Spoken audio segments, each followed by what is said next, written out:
right, we're going to look at lesson number 21 right here. So we're going to look at transformations again, except for now we're going to look at a transformation, a specific type called a translation. And so what you're going to notice here is that the translation, you'll see it moves up and to the right.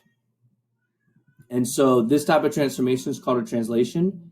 And you can describe a translation in a function by saying xy turns into x plus or minus a number, y plus or minus a number.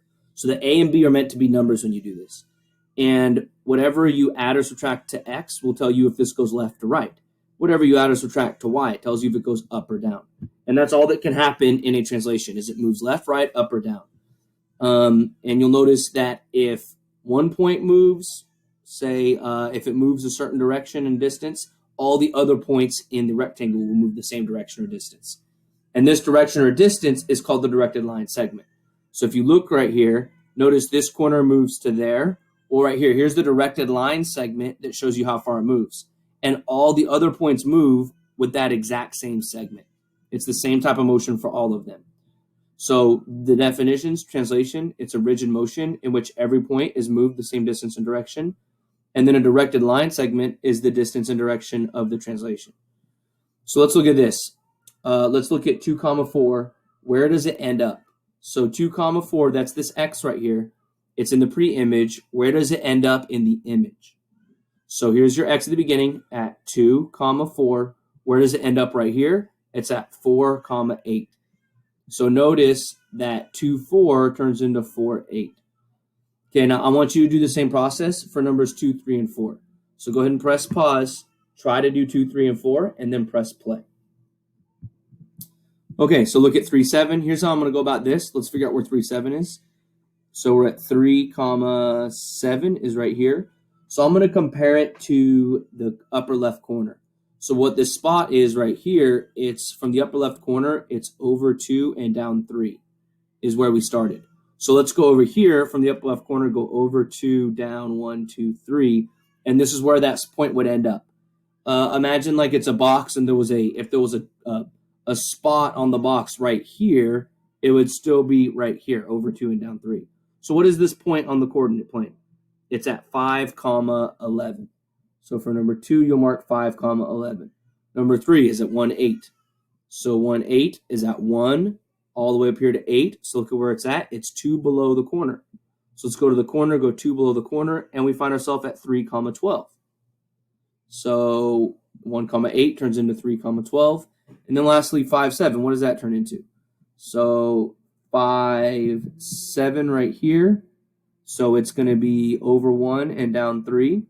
And so we're over 1 and down 3. And we look like we're at 7, 11. So our last one right there, we're at 7, 11. Okay. Now look at this question. Write this thing as a function. So how much does x change? How much does y change? And what you can do, just look at the last question you did. So go ahead and try to do number 5. So press pause, try to do number 5, and then press play. Okay, so if you try number 5, look at where x was originally at 5. Now it's at 7. How much is x changing? Well, it's going up by 2. So you'll put an x plus 2. And then right here we go from 7 to 11. How much is that changing? Well, it's going up 4. So y plus 4. This one will work. You could have tried it for any of the earlier ones, and it works for all of these as well. All right, now we look at number 6 and 7. We're going to use this translation right here. So the x was originally at 2, 4. Where does it end up in the image? So look at 2, 4. You have an x. Where is the x in the new image? Well, it's at 0, 7. So you'll put 0, 7. Now you can use that to see how much these change. Try to write this as a function. So press pause, try to write it as a function, and then press play. Okay, so hopefully you saw that x goes from 2 to 0. So x is going, you're doing a minus 2. X is going down by 2. And then y went from 4 to 7. That's going up by 3. So x minus 2, y plus 3 is perfect right here. Okay, and then we're going to do 8 and 9. So go ahead and try to do 8 and 9. This time you're not going to look at one point, so it's not going to walk you through it in the same way. You're just going to go from scratch and figure out what they are. So press pause, try to do 8 and 9, and then I'll go over it, and then we'll be done. All right, so we go from here to here. So let's see how much is this moving. Let's look at the bottom right corner. It's originally at 0, 1. And where does the bottom right corner end up? It ends up over here at 1, 2, 3, 4. 1, 2, 3. So it's at 4, -3. All right, so we went from 0, 1 to 4, -3. So x was originally at 0. Now it's at 4. So x goes up by 4. So whichever one adds 4 to the x. So we already know that's going to be our answer. Let's look at the y. The y was at 1. Now it's at -3. So 1 to -3, you're going down by 4. So x goes +4, y goes -4. All right, let's look at this right here. I'm going to look at the bottom right corner. It's at 1, -2. And now over here, it's at 1, 2, 3, 4, -2. So 1, -2 over to 4, -2. So first off, the y goes from -2 to -2. The y doesn't change at all. But look at the x. It goes from 1 over to 4. Notice it's at 4. So the x goes up by 3.